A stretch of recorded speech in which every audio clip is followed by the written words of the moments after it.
Scorpio. Let's begin with the word itself because everything depends on how you hold it. Miracle. You've probably been taught to think of a miracle as something that breaks the rules of reality, a sudden, impossible event that arrives from nowhere and defies all explanation. But that's not quite what a miracle is, and it's certainly not what I sense approaching you. A miracle, in the truest sense, is the arrival of something you had quietly stopped believing was possible for you specifically. It doesn't have to break the laws of the world. It only has to break the private law you'd written in your own heart, the one that said this kind of love happens for others, but somehow never quite reaches you. That law is the thing about to be broken. So consider what it means to expect such a thing, because expectation is trickier than it sounds. To expect a miracle is not to stand with your arms crossed, demanding proof, testing every sign for authenticity. Nor is it to clench your fists around a specific outcome and refuse to breathe until it arrives exactly as you pictured. To expect a miracle in the way that actually invites one is to live in a state of soft readiness, to keep a light on in the window, to leave a door unlocked, to move through your days with the quiet assumption that something good is making its way toward you. That posture, that open and unhurried expectancy, is itself part of what draws the miracle near. Now let me start taking apart the heart of what you've been told. This promise that someone is going to love you more than anyone else ever has.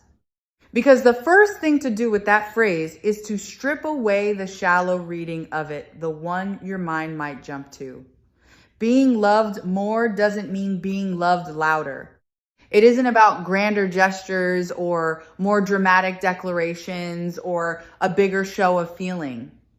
Those things can be present, but they aren't the substance.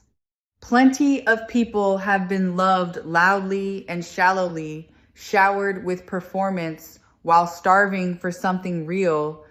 The more that's coming to you is a different kind of more entirely, and I want to spend our time together unfolding exactly what it consists of. The first dimension of that more is depth, and depth is nearly the opposite of drama. A deep love is quiet. In the way that deep water is quiet, it doesn't need to make noise to prove how much of it there is. What I sense approaching you is a love that runs far down, past the surface attraction that fades, past the initial excitement that all connections have, into the substratum where real attachment lives. This is the kind of love that doesn't evaporate when the novelty wears off, because it was never built on novelty in the first place. It was built on something sturdier, and sturdy things don't drain away. You're going to be loved at a depth that previous loves never reached, and depth is the first meaning of more. Notice how the words and the actions line up, because that alignment is one of the surest marks of the real thing. So much confusion in love grows in the gap between what someone says and what they do. Sweet words unbacked by behavior, promises that quietly dissolve, a warmth in speech that never shows up in reality. This person will be different. What they say and what they do will match, so that you're never left trying to work out which one to believe. The piece of that consistency is hard to overstate. You'll be able to simply trust what you're told because it will be confirmed again and again by what's actually done. And a love you can take at its word is a love you can finally rest your full weight against. The second dimension is constancy. And this one may matter to you most of all if you've known love that ran hot and cold.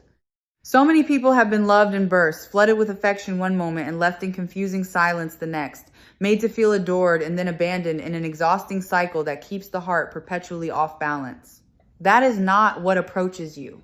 The love I sense is steady, the kind that shows up the same way on the ordinary days as on the special ones, that doesn't withdraw the moment things get complicated. To be loved more, in this sense, is to be loved consistently, to finally be able to relax because you're not bracing for the affection to be suddenly yanked away. Constancy is a form of more that the anxious heart recognizes instantly as the thing it always wanted. I want to name the relief of a particular question finally answered because I sense you've carried an anxious one through past connections. Do they really want me? That constant low uncertainty, that need for reassurance that never quite settled, that background hum of insecurity about where you stood, it's exhausting, and it quietly robs love of its peace. What approaches you puts that question to rest for good. This person's steadiness and plainness will leave you in no real doubt about being wanted. And when a question like that stops needing to be asked, an enormous amount of energy is freed. Energy that was going into anxious monitoring can finally go into simply enjoying the thing. You get to stop auditing the love and start living inside it. The third dimension is being truly seen. And this is where the more than anyone else becomes almost startling. This person is going to perceive things about you that others walked right past. The particular way your mind works. The specific tenderness you hide under whatever face you show the world. The dreams you've half abandoned. The parts of yourself you've stopped showing because no one seemed to notice them anyway. What I sense is someone with the attention and the care to actually see you, not a convenient version of you, not a simplified sketch, but the real and complicated whole. And there is no love more nourishing than the love of someone who sees you accurately and stays. To be seen like that is to be loved more, because most people are only ever loved for the parts of themselves they let show. Let me name the openness this person brings, because emotional availability is far rarer than it ought to be. Many people love with a closed door, withholding their inner world, letting you only so far in before the guard comes back up. This person, I sense, is willing to be genuinely open with you, to share what they feel, to let you into the private rooms of who they are, to be vulnerable rather than defended. There's an intimacy in that mutual openness that surface connections never reach. The intimacy of two people who have each decided independently to stop hiding and who finally get to meet each other without armor. You won't have to guess at this person's heart or decode their silences. They'll let themselves be known, which is its own quiet form of devotion. The fourth dimension of that greater love is acceptance. And here I mean something specific. There are places in you that previous loves flinched away from, a difficulty, a wound, a complexity, a part of your history or your nature that made others pull back or ask you to be different. This person is going to love you in exactly those places. Not despite them in that grudging way people mean when they say they'll tolerate your flaws, but with a genuine acceptance that doesn't require you to hide or shrink. To be loved more is to be loved in the very spots where you've been loved less. To find that the things you feared made you unlovable are met instead with warmth. That experience can be almost disorienting the first time. And it's one of the truest signs of the real thing. There's an encouraging quality to this love that will lift you in ways you might not anticipate. This person will believe in you sometimes, in your lower moments, more than you manage to believe in yourself. They'll speak well of your potential, champion the dreams you've been half afraid to say out loud, stand behind your becoming instead of quietly doubting it. This is one of the underrated gifts of a great love. It doesn't only feel good in the moment, it actually helps you grow, because being genuinely believed in is among the most powerful forces for growth a person can encounter. Part of who you become in the coming season, you'll become on the strength of someone's steady faith in you, a faith that sees what you're capable of, even on the days you can't quite see it yourself. This is the kind of recognition that Sarah Angel Tarot most hopes to help you arrive at the understanding that the love you've been waiting for isn't a bigger version of the love that hurt you, but a fundamentally different kind. One that meets you where the others couldn't reach. Because so often we imagine that what we want is simply more of what we've already had, when what we actually need is something of a completely different quality. And the reading I'm sensing for you points not toward a louder echo of the past, but toward a genuine departure from it. The fifth dimension is prioritization, and this one heals a very specific wound. Many people have known the particular ache of being someone's afterthought, of being fit into the leftover spaces of another person's life, squeezed in around everything they considered more important, never quite made central. What approaches you is the opposite of that. This person is going to place you near the center of things, to arrange their life in a way that has room for you at its heart rather than at its edges. To be loved more is to be prioritized, to finally be someone's genuine priority rather than their convenience. And if you've spent time feeling like an option, the experience of being chosen first, deliberately and consistently, will feel like coming in from a cold you'd grown so used to you'd forgotten it was cold. There's an active quality to how this love is arriving, and I want you to feel it because you may be far too used to being the one who does all the reaching. In past connections, perhaps you were always the pursuer, the one putting in the effort, the one crossing the distance while the other person stood still and let themselves be loved. That imbalance is reversing. This time, someone is coming toward you, reaching in your direction, doing the work of closing the space, choosing to move rather than waiting to be moved toward. After a long season of being the one who tried hardest, the simple experience of feeling effort flow in your direction will land like a relief you didn't know you were allowed to have. The sixth dimension is understanding, which is different from being seen, though the two are cousins. To be seen is to be perceived. To be understood is to be gotten. This person is going to understand you, your reactions, your needs, the reasons behind the things you do that others found puzzling or difficult. There's a particular relief in being with someone who doesn't constantly misread you, who doesn't take your quiet as coldness or your intensity as too much, who grasps the logic of your inner world, even when it wouldn't make sense to a stranger.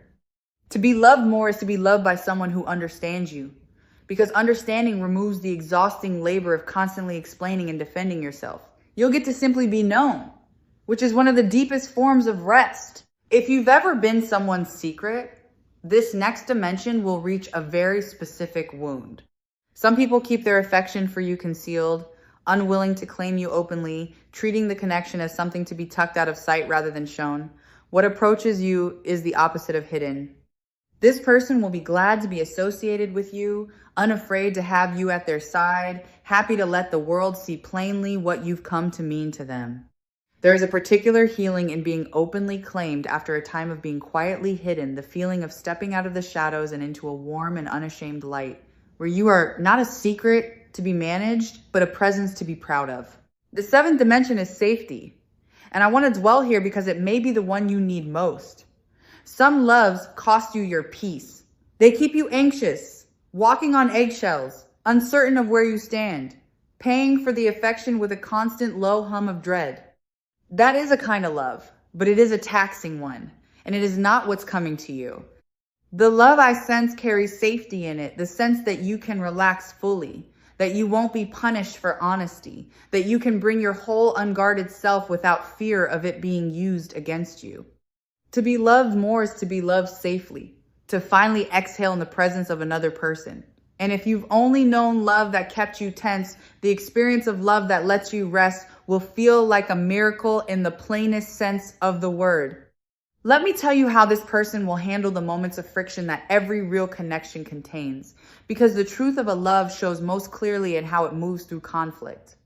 Some people wound in disagreement, reaching for your softest places, turning a small rupture into a lasting scar. This person will do the opposite. When friction comes, as it inevitably does between two real people, their instinct will be to repair rather than to damage, to mend rather than to win. What makes a love durable isn't the absence of disagreement, it's the presence of someone whose reflex, even in a hard moment, is to protect the bond rather than their own pride. You'll be safe to disagree, which is a rarer safety than most people ever get to know. The eighth dimension is devotion, by which I mean the willingness to show up in action rather than only in word. Talk is easy and cheap and abundant. Devotion is the love that translates itself into deeds. This person is going to demonstrate their feeling through what they do, through the reliability of their presence, the follow through on their promises, the small, consistent acts that add up to a life of being cared for.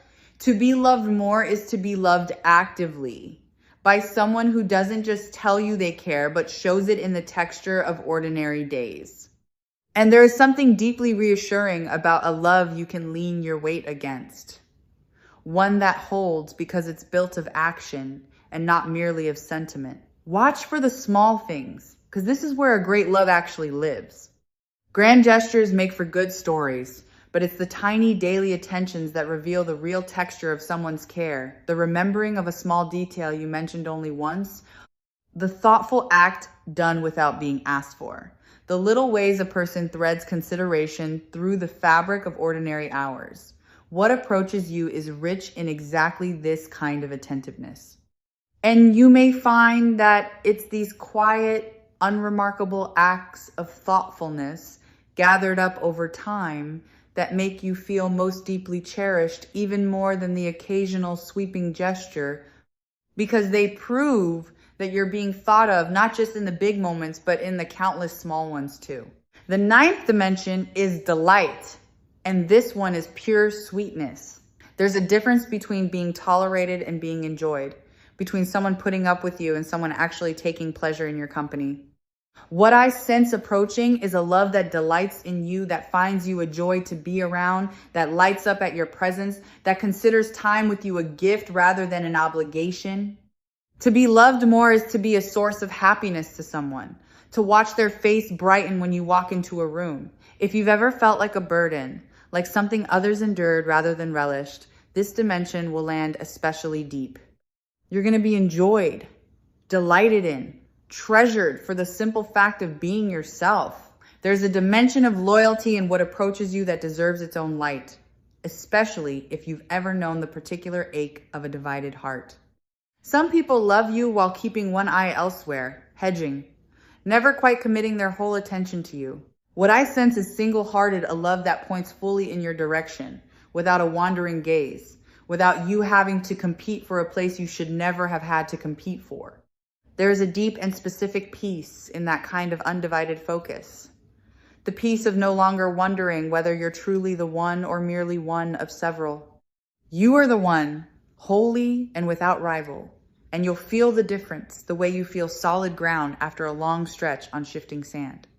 Now let me turn the deconstruction in a direction you might not expect, because the miracle isn't only about what this person will do. It's also about what's happening in you.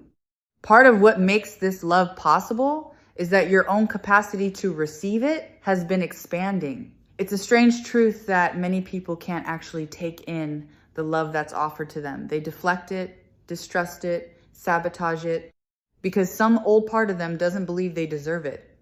And so love that arrives finds no place to land. But I sense that in you, the ground is being prepared. You're becoming more able to believe in your own lovability, which means that when this love comes, you'll be able to actually receive it rather than push it away. The miracle is partly the love arriving and partly you being finally ready to hold it. Let me address the loves that fell short before, because I don't want you to carry their failure as your fault. If previous connections didn't rise to this level, it wasn't because you were unworthy of more. Often it was simply that those people lacked the capacity to love at the depth you needed. They were at a different stage, carrying their own limitations, unable to give what wasn't yet in them to give. Their inability to love you fully was a fact about them, not a verdict about you. This is worth sitting with, because so many people conclude from a series of disappointments that they must be the problem, when really they were just offering a depth of heart to people who couldn't match it. The match, not the merit, was what was missing. And the match is what's coming. There's a reason this person is capable of loving you at this level, and it has to do with what they've lived through. Depth of love usually comes from depth of experience. People become able to love greatly after they've suffered, lost, grown, and learned what actually matters. The person approaching you has, I sense, been shaped by their own journey into someone with the capacity for real devotion. They didn't arrive at this readiness by accident.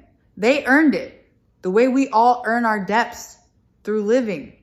And that means what they bring to you isn't the shallow love of someone untested, but the seasoned love of someone who knows from experience how rare and precious a genuine connection is. They'll value you the way only someone who has known the lack of such a thing can value it. Let me draw out the meaning hidden in that crown you might imagine, hovering over this whole idea, the sense of something regal in what's coming. To be loved more than anyone else has loved you is, in a way, to be treated as royalty, not in the sense of being served or worshipped, but in the sense of being held as genuinely precious, honored, treated with a care that acknowledges your worth. This person is going to treat you as someone valuable, someone to be cherished rather than taken for granted. And if you spent time being treated as ordinary, as replaceable, as someone whose presence wasn't particularly prized, the experience of being treated as precious will be a profound recalibration. You'll be reminded of a worth in yourself that harder times may have made you forget. And there's a reason a diamond belongs to this picture too, because a diamond is a thing formed under pressure and enduring beyond almost anything else. The love I sense isn't fragile. It's the kind that's been forged into strength, that can withstand the pressures, that shatter lesser bonds, that endures rather than crumbles when tested. Some loves are beautiful but brittle, lovely in the easy times and gone at the first real strain. This one has a durability to it, a resilience that comes from being built of solid stuff. To be loved more is also to be loved durably, by a love that holds. You won't have to fear that the first difficulty will end it, because what's coming is made to last, hardened rather than broken by the very pressures that reveal a love's true nature. I want to describe what you'll notice changing in yourself once you're inside a love like this, because being loved well transforms a person. Under the warmth of genuine, steady, seeing love, people tend to soften and bloom. Old defenses that you've needed for protection begin to feel unnecessary and start to fall away. You may find yourself becoming more open, more generous, more at ease, more yourself. There's a version of you that's been waiting for safe enough conditions to emerge, and this love provides those conditions. To be loved more is also to become more free, more relaxed, more fully the person you were always capable of being, underneath the armor that harder circumstances required. The love doesn't just feel good. It changes who you get to be. Something worth naming here, in the middle of all this, is that a love this complete is a two-way miracle, and Sarah Angel Tarot would want you to remember your half of it, because you won't only be the one receiving. You're gonna have the chance to love this person fully in return, to give the depth you've always had to give, but perhaps never found the right recipient for. Some of your frustration in past connections may have been the frustration of having so much love to offer and no one able to receive it properly. That too resolves here. You'll finally get to pour out what you've been holding into someone who can actually take it in and treasure it. The miracle flows in both directions, and being the giver of a great love is its own profound joy. Let me speak to the recognition you'll feel, because a love like this often announces itself through a particular sense of familiarity. When it arrives, part of you may feel that you already know this person, that some deep place in you recognizes them, even if your mind insists you've just met or are only now truly seeing them. That recognition is worth trusting. It's the feeling of encountering the thing your heart has been describing to itself all along, finally made real. Don't dismiss it as wishful thinking. The sense of homecoming, of finally finding the shape that fits the space you've been holding open, is one of the most reliable signals that you've found the real thing rather than another near miss.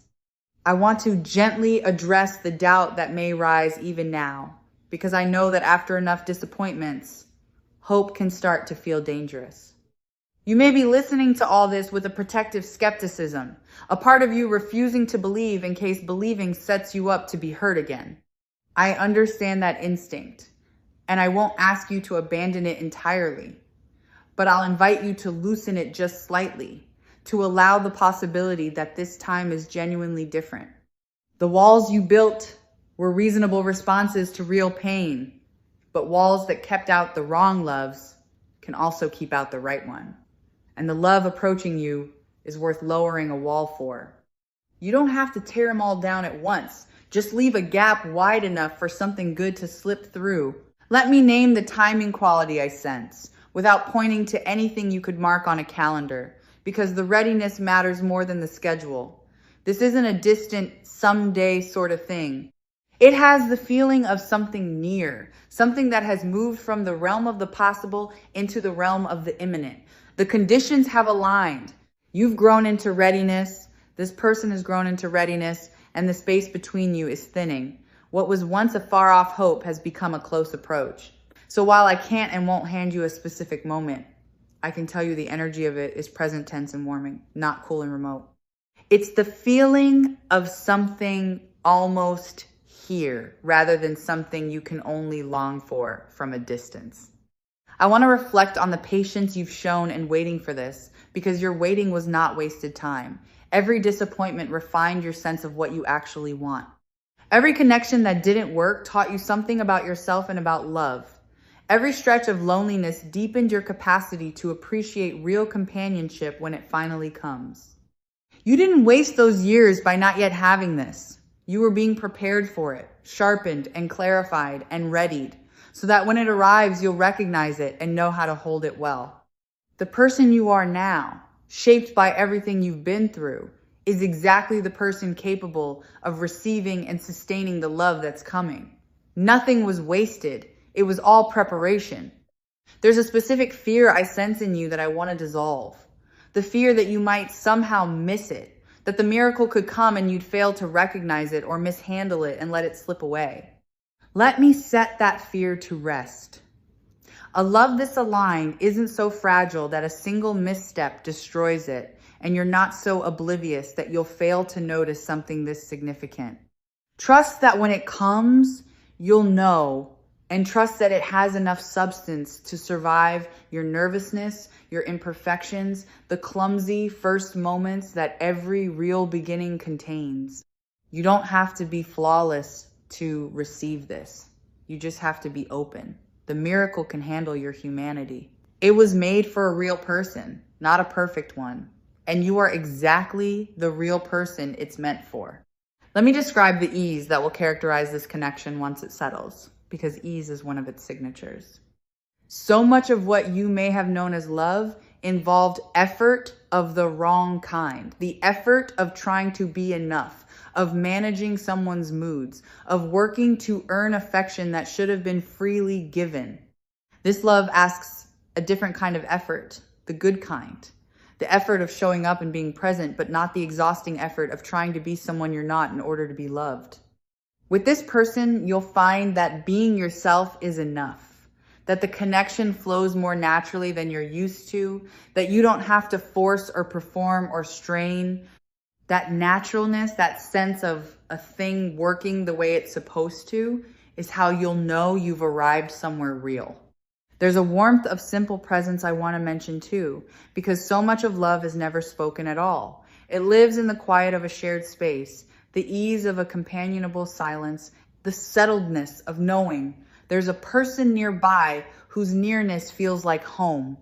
What approaches you carries that grounded kind of warmth, the sort that makes a room feel safer just for their being in it, that turns ordinary time into something restful simply by being shared.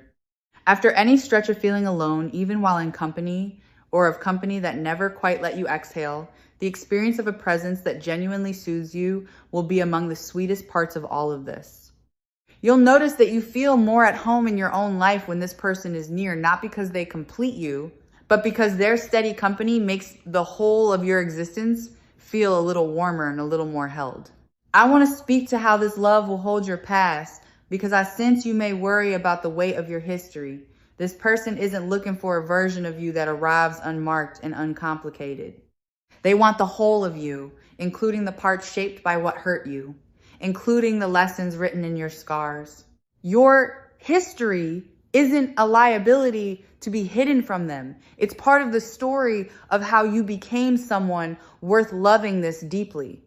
And rather than holding your past against you, this person will honor it as the road that led you to them. You won't have to pretend to be untouched by life. You'll get to be fully yourself, history and all, and find that the whole of you is exactly what's wanted. Let me touch on the freedom this love will give rather than take, because possessive love masquerades as devotion, and I want you to know the difference. Some loves try to shrink your world, to isolate you, to make you smaller so you're easier to keep. That's not love, however intense it feels. The love I sense expands you instead. It wants you to flourish, encourages your growth, celebrates your independence rather than fearing it, To be loved more is to be loved freely, by someone secure enough to want your fullness rather than your diminishment. You won't have to trade your freedom for this affection. You'll find instead that being loved this way makes you freer, more able to become everything you're capable of being, supported rather than constrained.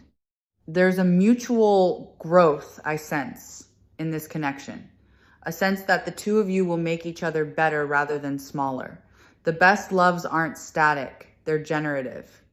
Each person becomes more of themselves through the other, drawing out qualities that were latent, encouraging dreams that were dormant, providing the safety in which growth becomes possible.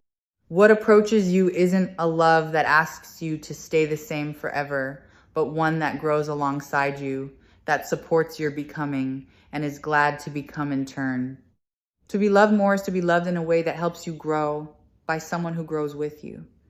And a love that evolves is a love that lasts because it never becomes stale or confining.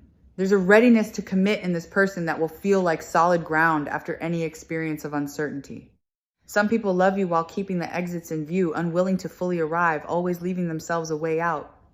This person isn't hedging. What I sense is a willingness to choose you fully and to keep on choosing you, to build towards something rather than merely enjoy a present with no intention behind it.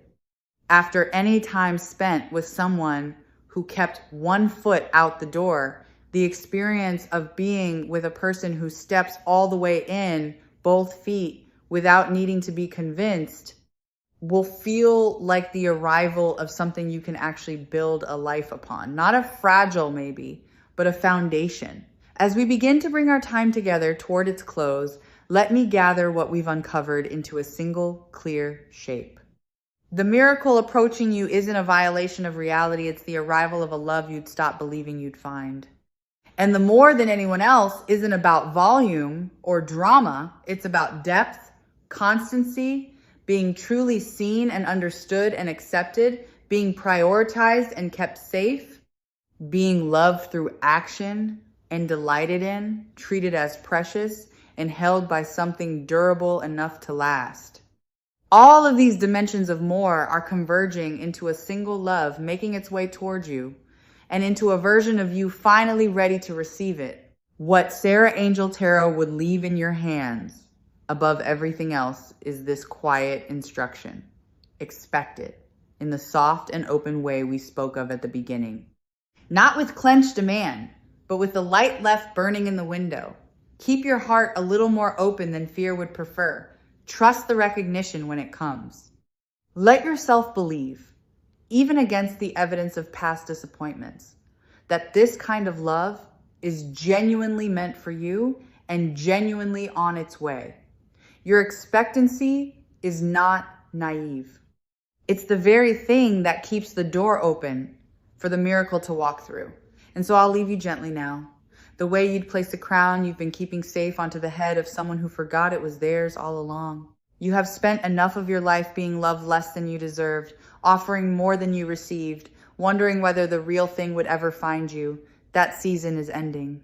What approaches is a love that will finally match the size of your own heart. A person who will treasure you the way you've always quietly hoped to be treasured. A connection precious and enduring and true. Expect the miracle. Keep the light on. It's coming towards you and it's yours and it was always meant to be.